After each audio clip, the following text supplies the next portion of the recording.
spider webs everywhere. It's crazy. They're so giant.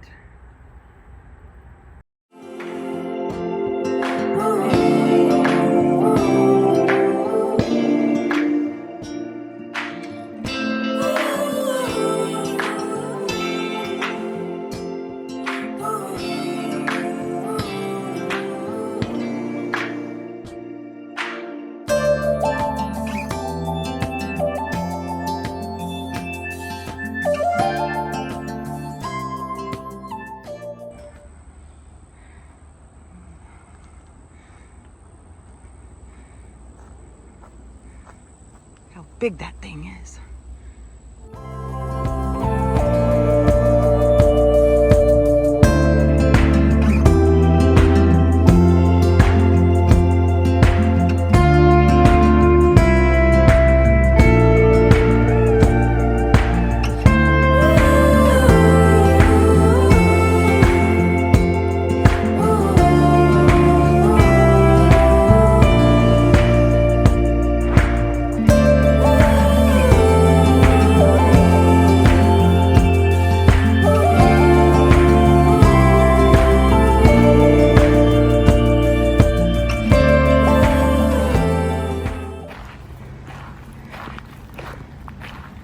That's crazy. Now I can see a lot better, but I would want to try to go through there. Because it still would have been a swamp. Yeah. That much harder to go through. So they would have had to have funneled the Union Army through there. Quite makes sense.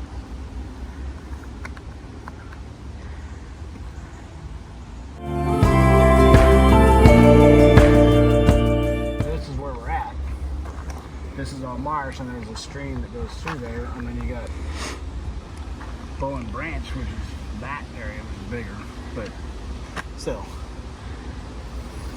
I don't know. I'm assuming it was all there back then.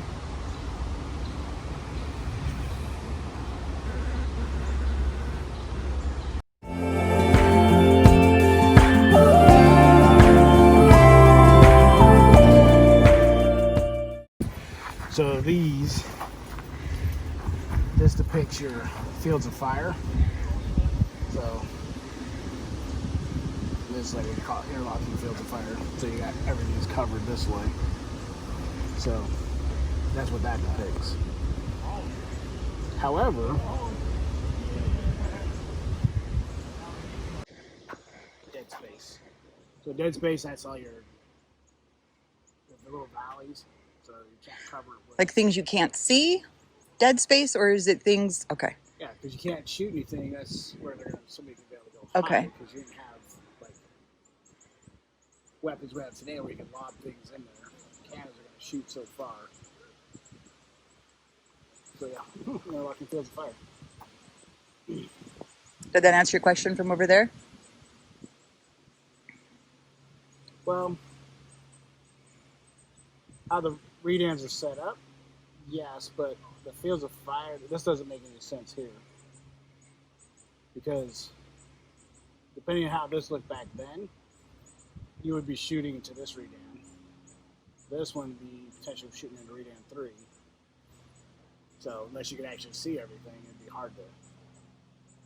Because your fields of fire are not very good depicted here. Do you think that it was more close? Like close battle, or fire only if it's close? Because we don't, I mean, how close were these? Were they that close? Well, that close, but a musket can still fire at least a good 100 yards or more. Now it depends on how much energy is behind that round. Cannons are going to be your biggest thing. And that cannon up there, the 6-pounder, had a distance of just over 1,500 yards. It's hard to put it into perspective because the weapons were so different there, being muzzle loaders. I mean, they did have some more rapid fire here and there, but still it's pretty much fought with muskets.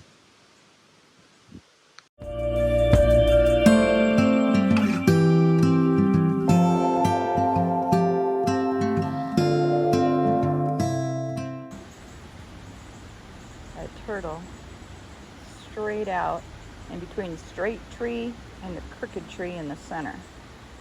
Just chilling on a log. We need an army to come up through this. Why? That one.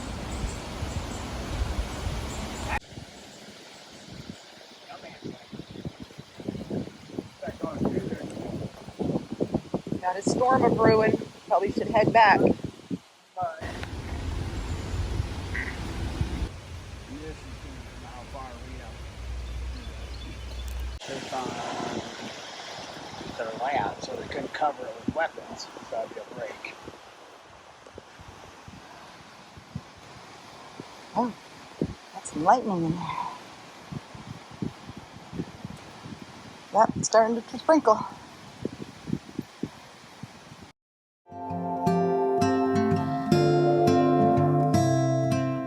So from my understanding, the break in the line is they kept the Union Army back, and then there's like a small ravine behind the redan, which would be there, my assumption. So from there you notice there's a large gap.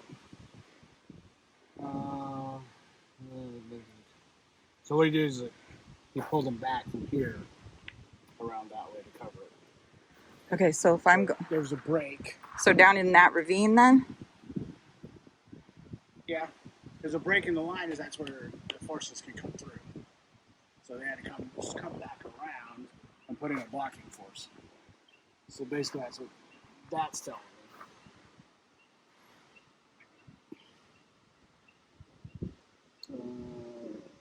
So what redan is this then? This is 4. This is 4. Okay. 5's on the other side of the ravine. And then 6. So basically, the Confederates had this side, the Union or the Federal troops were coming this way. All right. You got Massachusetts, New York, New Jersey.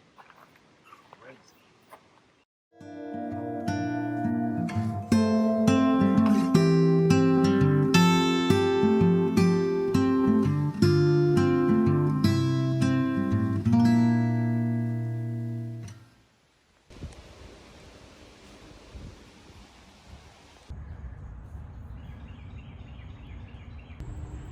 All right. So we just finished up the trip through, or the journey through New Bern Battlefield Park.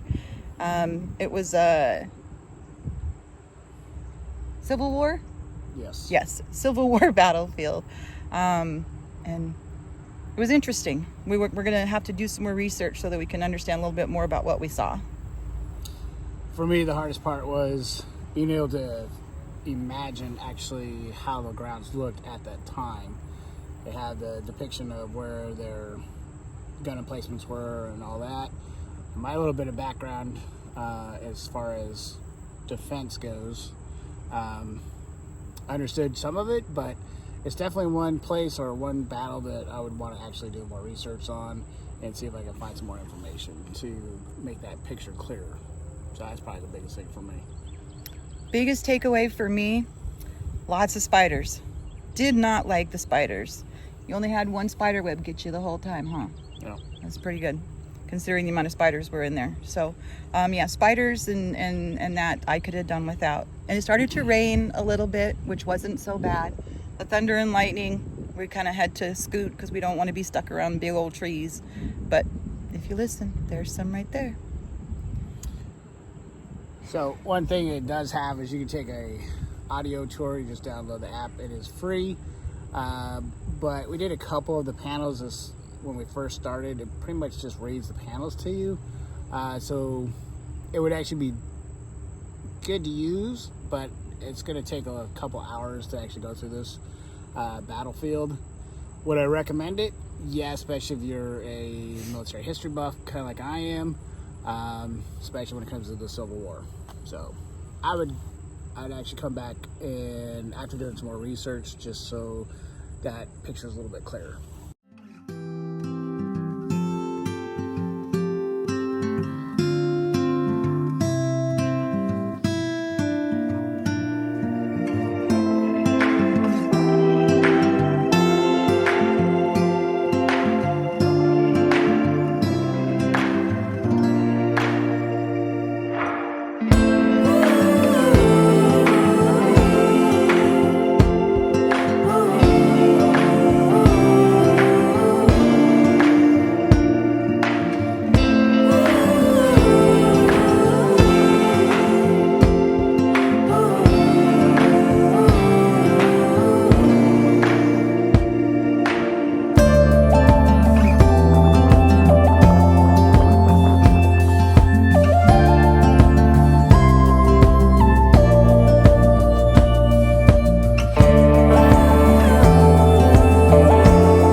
There's the birthplace of Pepsi.